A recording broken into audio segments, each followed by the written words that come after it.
নমস্কার বন্ধুরা, রমা কুকিংয়ে সবাইকে স্বাগত জানাই। আজ চলে এলাম বাঙালির একটা সেরা রেসিপি নিয়ে, সেটা হলো ঝিঙে আলু পোস্ত। এই রেসিপিটি আপনারা সবাই বাড়িতে বহুবার বানিয়েছেন। ঝিঙে আলু পোস্ত বানানো ভীষণই সহজ, আপনারাও সবাই জানেন। তবু আমি আজকে রেসিপিটি শেয়ার করছি তাদের জন্য যে সকল নতুন রাঁধুনি আছেন, যারা কেবল সদ্য একটু একটু করে রান্না শিখছেন। চলুন তাহলে আর কথা না বাড়িয়ে রেসিপিটি শুরু করে দিই।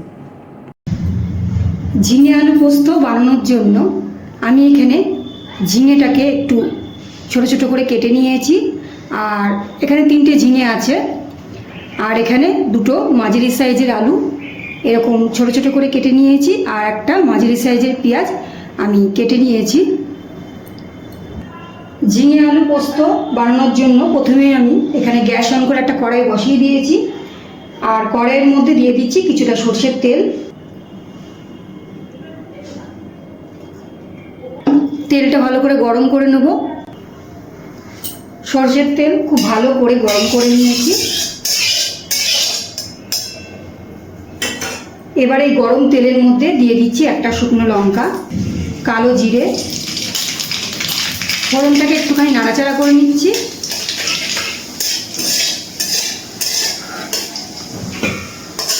ফোড়নটা একটু নাড়াচাড়া করে নিয়েছি তেলের মধ্যে। এবার দিয়ে দিচ্ছি কেটে রাখা পেঁয়াজ।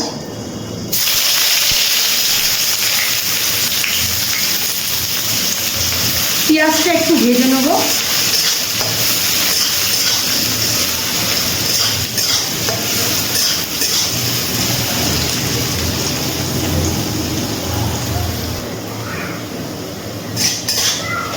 পেঁয়াজটা একটু ভেজে নেওয়ার পর আমি কেটে রাখা আলুগুলো দিয়ে দিচ্ছি।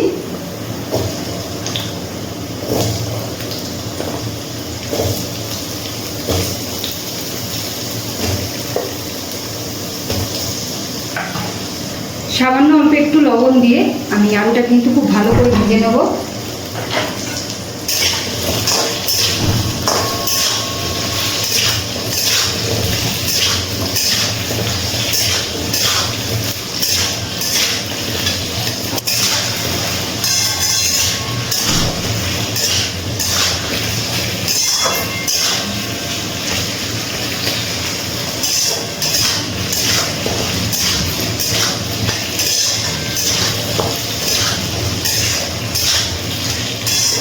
গ্যাসের ফ্লেমটা লো টু মিডিয়ামে রেখে আমি কিন্তু তেলের মধ্যে আলুটা ভেজে নিচ্ছি।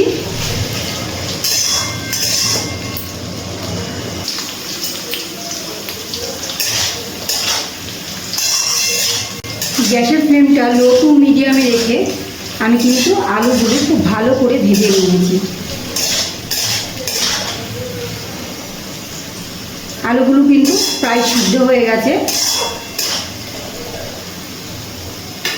এবার এর মধ্যে দিয়ে দিচ্ছি খুব অল্প করে একটু হলুদ, আর দিয়ে দিচ্ছি কাশ্মীরি লঙ্কার গুঁড়ো। আপনারা চাইলে হলুদ আর কাশ্মীরি লঙ্কার গুঁড়োটা নাও দিতে পারেন, যেহেতু পোস্ত মানে ঝিঙে পোস্ত বা আলু পোস্ত মানে একটু সাদা সাদাই ভালো লাগে যারা পছন্দ করে। আমার অতটা ভালো লাগে না সাদা, তাই আমি একটুখানি হলুদ দিয়ে দিলাম, যাতে হালকা করে একটু হলুদ হয়। হলুদ আর কাশ্মীরি লঙ্কা দেওয়ার পর আমি একটু ভালো করে নাড়াচাড়া করে নিয়েছি। এবার আমি দিয়ে দিচ্ছি কেটে রাখা ঝিঙেগুলো।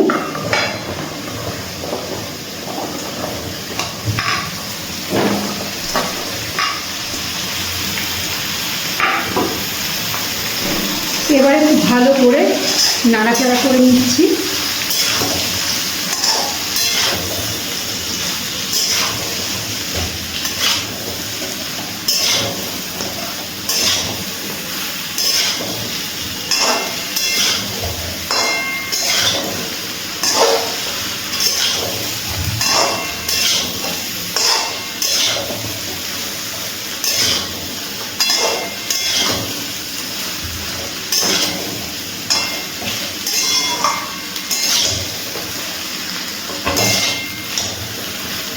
খুব ভালো করে নাড়াচাড়া করে নিয়েছি।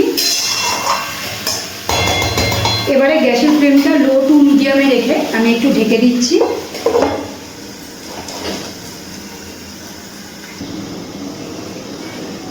ঢাকনাটা তুলে নিচ্ছি। ঝিঙে থেকে কিন্তু অনেকটাই জল বেরিয়েছে।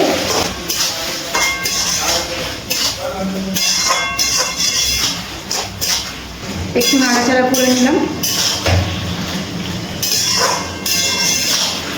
ঢাকা দিয়ে দিয়ে কিন্তু আমি ঝিঙেটা ভেজে নিয়েছি আলুর সাথেই।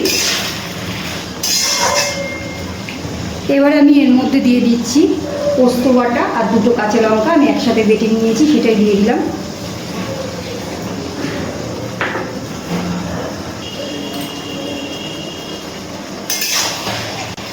খুব ভালো করে মিশিয়ে নিচ্ছি পোস্ত বাটা ঝিঙে আর আলুর সাথে।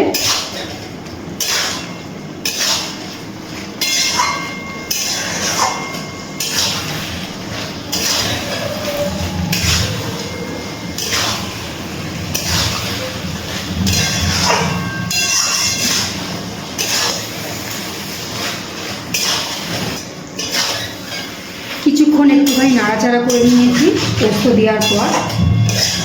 এবার এর মধ্যে দিয়ে দিচ্ছি জল।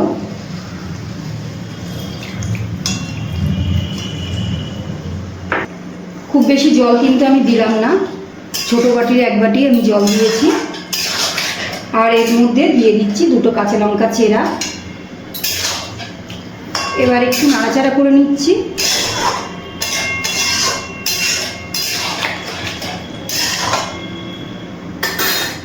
একটু নাড়াচাড়া করার পর আমি এর মধ্যে দিয়ে দিচ্ছি লবণ। আমি আলু ভাজার সময় লবণ দিয়েছি, আর কিন্তু লবণ দিইনি।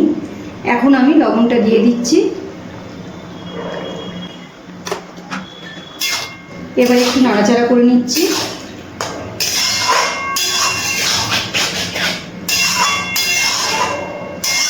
এবারে গ্যাসের ফ্লেমটা একদম লোতে রেখে আমি কিছুক্ষণের জন্য ঢাকনা দিয়ে ঢেকে দিচ্ছি।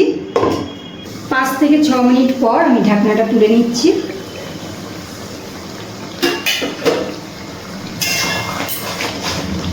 একটু নাড়াচাড়া করে নিচ্ছি।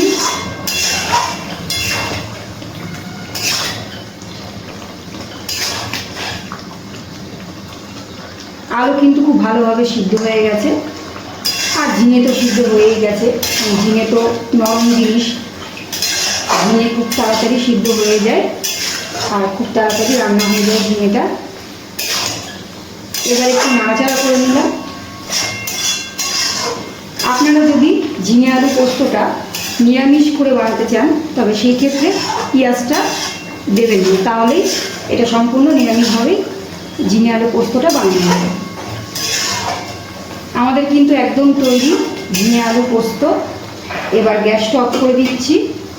আর গ্যাসটা অফ করে দেওয়ার পর আমি দেবো একটুখানি কাঁচা সরষের তেল।